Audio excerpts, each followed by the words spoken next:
How many applications does it take to find a new job? The average numbers might surprise you, but in general, it really depends. Hey, I'm Abby and welcome back to the Life Work Balance YouTube channel. Today I hope to answer that exact question for you.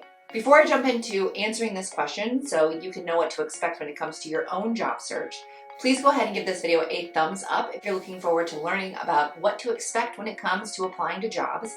And if you haven't already, please go ahead and hit that subscribe button as well as the bell so that you can receive life work balance advice delivered directly to you every week. So I was just reading an article where it shared the average number of applications and the average number of months or weeks it takes for our average job seeker to find a job. The numbers that they shared were quite surprising to me, which was 100 to 200 applications over the course of 20 to 21 weeks, which is about 5 months. So if you are just starting your job search process and those numbers seem a little bit daunting, or you are in the midst of a long job search process and you're not surprised by those numbers, I want to share with you a couple of tips that you can integrate into your job search process today to ideally reduce the amount of applications you need to submit and reduce the amount of time it's going to take for you to find a new job. Now, my disclaimer is that this is all very dependent on the type of job that you're applying to, the industry in which those jobs exist, your experience, your education, and your persistence and the effort you put into the job application process. Even if you are the best candidate, you're not just going to be given jobs. It's going to take some work and effort on your part to really stand out from the crowd. So let's dive into my tips on how you can do that and how you can ideally reduce the number of applications that you need to submit and shorten the number of weeks and months that you're actually in the job search process. First and foremost, when it comes to your job search, you want to make sure that it's relatively focused. During your job search, rather than casting a wide net and just accepting anything that comes through, you want to be very focused with the job titles, the industries, and maybe even the organizations that you choose to apply to. When you focus your job search, that gives you the ability to spend more quality time tailoring your job application materials to match the jobs that you're actually interested in applying to. My second tip is to ensure that you meet the minimum qualifications and ideally the majority of the preferred qualifications. If you don't meet the minimum qualifications, it is not worth your time to apply. Review the basic qualifications and skills to ensure that you meet those. A hiring manager or recruiter is going to look at your application, and if they determine that you do not have the minimum qualifications, they're going to immediately pass on your application. While I'm not saying that you should pass on applying to a job if you don't meet all of the qualifications, both minimum and preferred, I am saying you should pass on applying to a job if you do not meet the minimum qualifications. It's important when you're reading the minimum qualifications to read the job description in full because they might have what's called equivalencies. So let's say, for example, that this job requires a bachelor's degree and 2 years of experience. Well, an equivalency might mean that you don't need that bachelor's degree if you have 5 years of experience. So keep an eye out for those equivalencies or that equivalency language listed on the job posting. That gives you a little bit of flexibility if you don't actually meet all of the minimum qualifications, but you do meet the equivalency qualifications. And keep in mind, you don't need to meet every single one of the preferred qualifications. That's the unicorn that the employer is looking for.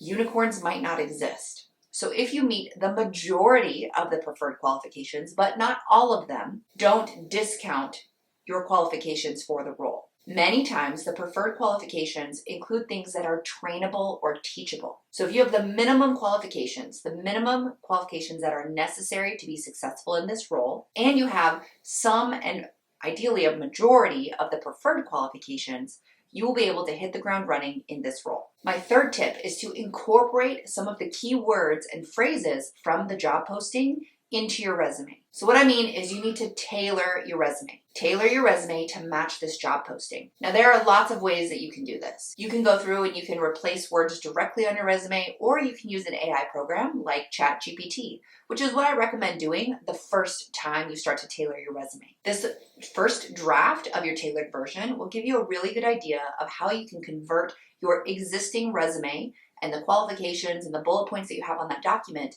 to match the new job that you want to apply to. If you're going to be using a program like ChatGPT, I recommend using a prompt like this. Based on the job posting and my resume pasted below, can you please convert my resume into a tailored version that better matches the job posting? By using programs like ChatGPT to help you tailor your resume, you streamline the process and you make the tailoring process much easier and less daunting. You want to personalize your resume to the job posting so that you beat the applicant tracking system, which is the computer that will be reviewing your application first. And then when the human who reviews your resume looks at the document, you want them to be able to visually see the qualifications that you have and the qualifications they've asked for on the job posting and how they match. My fourth tip is to emphasize only the most relevant information on this tailored resume. You might have a resume that is 2 to 3 or even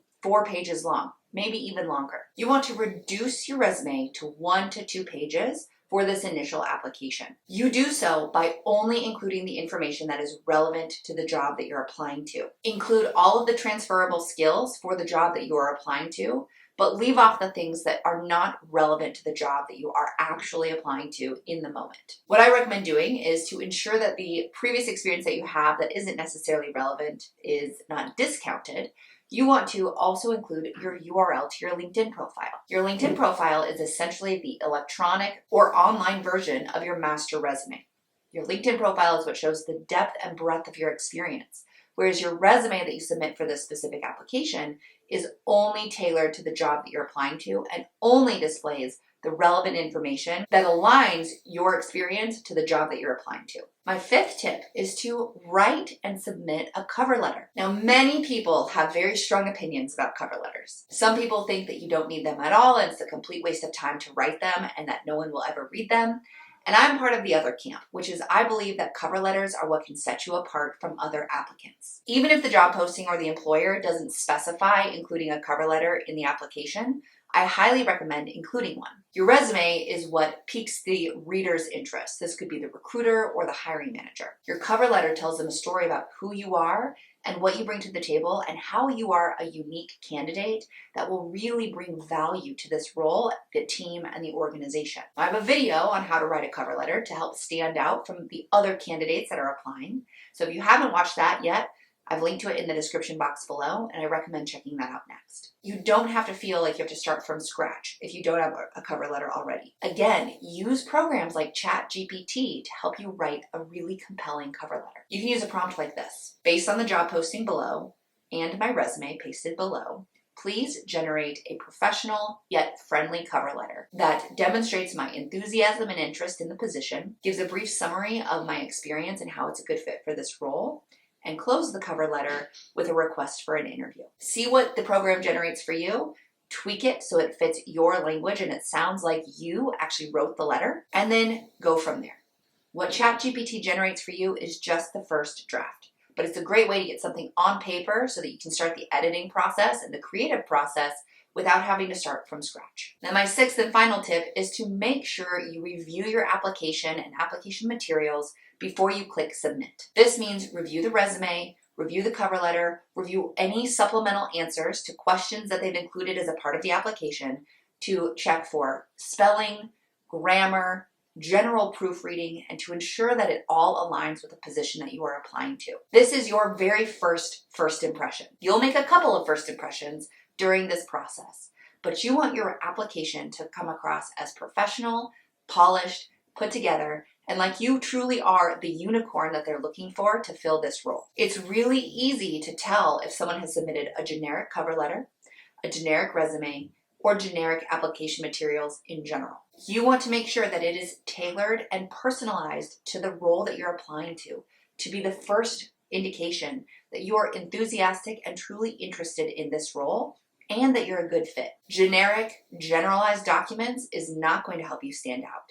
And if you submit generic resume after generic resume, generic application after application, then you will find yourself among the average who submit 100 to 200 resumes, shorten that time period, reduce the number of applications you submit by going through this process and following these tips. If you are looking for help preparing your application package to ensure that it is fully tailored to the job that you're applying to, or you're looking for help preparing for upcoming interviews, please reach out to me today. I offer one-on-one coaching sessions to help with both of these aspects of the hiring process.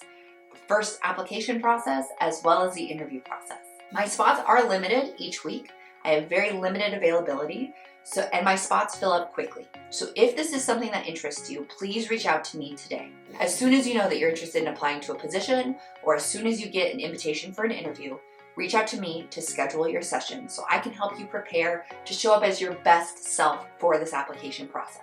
I've linked to my website as well as my email in the description box below, so reach out to me today. If you found this video helpful, please go ahead and give it a thumbs up. And if you have any additional questions, comments, thoughts, or ideas on these tips to help reduce the number of applications you submit or reduce the time that you spend applying to jobs, please list them below. I try to respond to every comment individually, but if I'm not able to, just know that your comments will likely help someone who's going through something similar in the future. So please list your experiences in the comments box below. If you haven't already, please go ahead and hit that subscribe button as well as the bell so that you can receive life, work, balance advice delivered directly to you every week. Thanks, and I'll see you next time.